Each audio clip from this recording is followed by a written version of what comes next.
अनिका, अनिका, अनिका, तुम सुन रही हो ना मेरी बात? तुम माँ बनने वाली हो अनिका। डॉक्टर के ये शब्द सुनते ही 18 साल की अनिका समझ नहीं पा रही थी कि वो आखिर प्रेग्नेंट कैसे हो सकती है। अभी तो उसकी शादी को 24 घंटे भी पूरे नहीं हुए थे। मिस्टर गौतम गुलेरिया, मैं समझ सकती हूँ कि आप दोनों इस वक्त परेशान होंगे, मगर आप लोग कोई भी फैसला ले उससे पहले मैं एक बात बता दूं, प्रेगनेंसी 4 महीने पार हो चुकी है, so abortion is out of question. Impossible doctor, आपसे कुछ गलती हुई है। मैं प्रेग्नेंट कैसे हो सकती हूँ? आज तक मुझे किसी ने छुआ तक नहीं। इसका जवाब डॉक्टर को नहीं, तुम्हें देना है पेशेंट।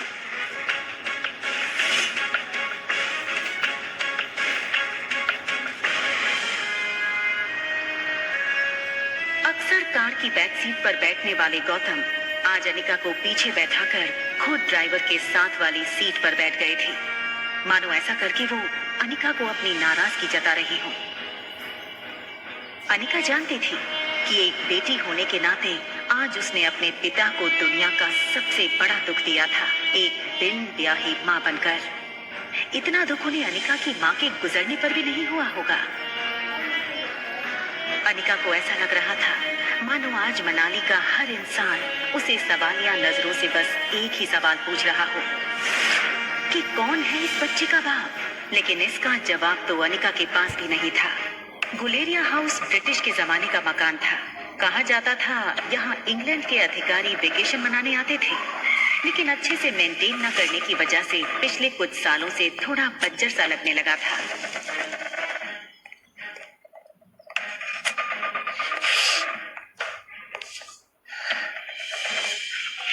अनिका कमजोर शरीर और भारी कदमों से गौतम के पीछे पीछे घर में दाखिल हुई।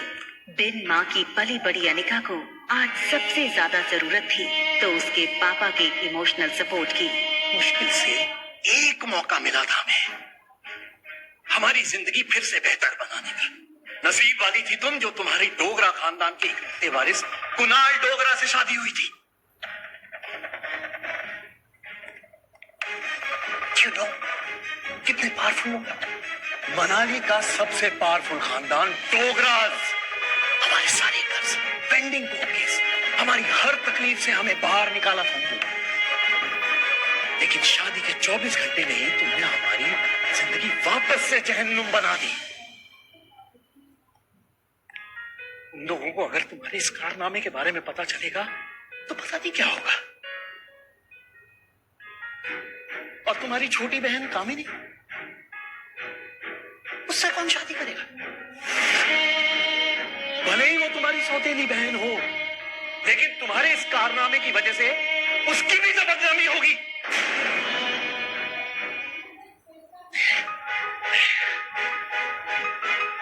जब तक ये मामला खत्म नहीं हो जाता मैं कामिनी को और तुम्हारी मां मनीषा उसके भाई के घर भेज दूंगा। लेकिन आज नहीं तो कल सबको पता चल ही जाएगा। आज तुम भी अपनी मां के साथ ही। अनिका वो सुन चुकी थी जो गौतम कहते कहते रुक गया था। अगले दिन सुबह गौतम ने घर में लगे सारे सीसीटीवी के पिछले 5 महीने की फुटेज को खंगाला और बारीकी से देखने के बाद वो हैरान रह गया था कि पिछले 5 महीनों से छोटी मोटी बीमारी के चलते अनिका घर के बाहर कहीं गई ही नहीं थी। ये देखकर गौतम का गुस्सा अब आश्चर्य में बदल गया। उसे इतना तो समझ आ गया था कि कहीं कुछ तो गड़बड़ थी। जल्द ही अनिका की देखभाल के लिए एक नर्स रखी गई। लगातार देखभाल और दवाइयों से अनिका की सेहत में काफी सुधार आया। 4 महीने बीत चुके थे, लेकिन साथ ही साथ उसे ये बात रोमांचक कर रही थी कि उसके अंदर एक नन्ही सी जान पल रही है जो सिर्फ और सिर्फ उसका होगा। अनिका अपनी छोटी सी दुनिया में लगभग सब कुछ भूल चुकी थी। न वो किसी से मिलती, न कोई उससे मिलता।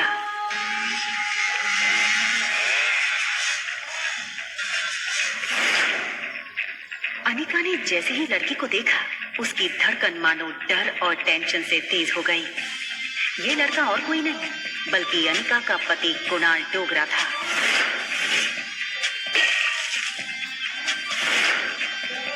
शादी अनिका से भले ही उसकी मर्जी के खिलाफ करवाई गई थी, लेकिन अपनी बीवी की कोख में किसी और का बच्चा देखना कोई भी मर्द बर्दाश्त नहीं कर पाए।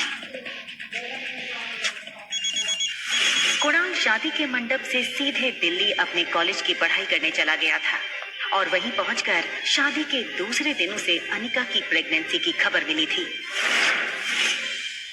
अरे कुणाल बेटा, आज अचानक से तुमने फोन किया कि तुम आ रहे हो। कॉलेज की तुम्हारी छुट्टियां शुरू हो गई क्या? कमाल है, 4 महीने के बाद मैं घर आना, अपने दामाद को इस तरीके से वेलकम करेंगे। और वैसे भी बहुत कुछ बदल गया है अब यहाँ पे।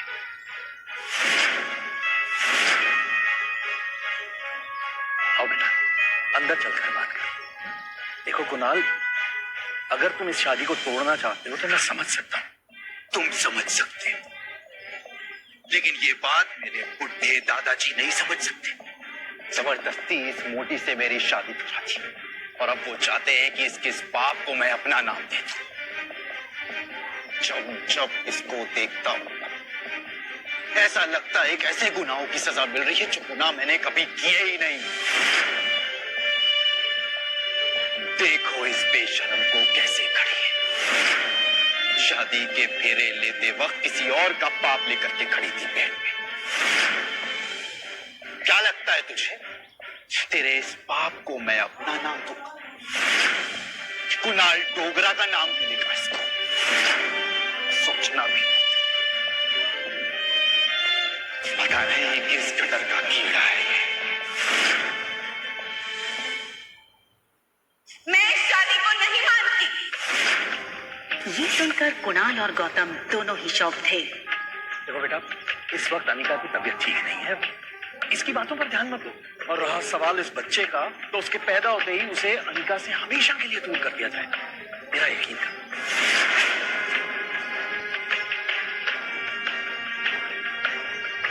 ठीक उसी पर अचानक से अनिका के पेट में जोरों से दर्द शुरू हो गया। दर्द के मारे एक झटके में अपनी पीठ के बल गिरी। अनिका, मम्मा मम्मा मम्मा, प्लेन लैंड होने वाला है। देखते ही देखते आज 6 साल बीत चुके थे और सामने थी उसकी 6 साल की बेटी रिया। रिया का मासूम चेहरा और उसकी खूबसूरत कत्थई आंखें देखकर अनिका की जान में जान आई। मम्मा, क्या हम पापा को ढूंढने जा रहे हैं मनाली? मैंने कितनी बार कहा तुमसे, तुम्हारे पापा नहीं है। कम ऑन मम्मा, हमारे तो टीचर सिखाते हैं कि सब बच्चों के मॉम एंड डैड होते हैं। तो क्या मैं गेमिंग वर्ल्ड से आई हूँ, या फिर मैं किसी जादू करके हेड से बाहर निकली हूँ? आबरा का डाबरा, रिया बाहर आ जा। तो मनाली में मेरा भाई मिलेगा क्या? रिया का ये सवाल सुनकर अनिका गहरी सोच में डूब गई थी। उसे याद आ गया कि कैसे 6 साल पहले उसने मनाली के हॉस्पिटल में जुड़वा बच्चों को जन्म दिया था। अनिका के पापा गौतम की कद काठी के एक आदमी ने उससे उसके दोनों बच्चों को छीनने की कोशिश की थी। कमजोर अनिका ने बड़ी हिम्मत से उस आदमी को रोकने की कोशिश की और उसका सामना कर रिया को तो बचा लिया, मगर अफसोस कि वो अपने बेटे को नहीं बचा पाई और वो आदमी अंधेरे में उसके बेटे को लेकर भाग गया था। और इसी वजह से अनिका की मौसी उसे बचाकर बेंगलुरु ले आई थी, जहां अनिका का इलाज भी हुआ था।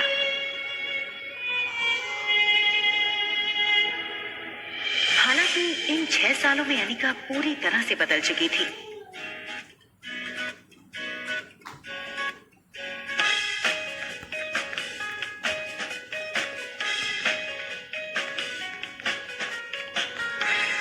हार्मोनल इम्बैलेंस की वजह से फूला हुआ उसका शरीर अब एकदम ही से नॉर्मल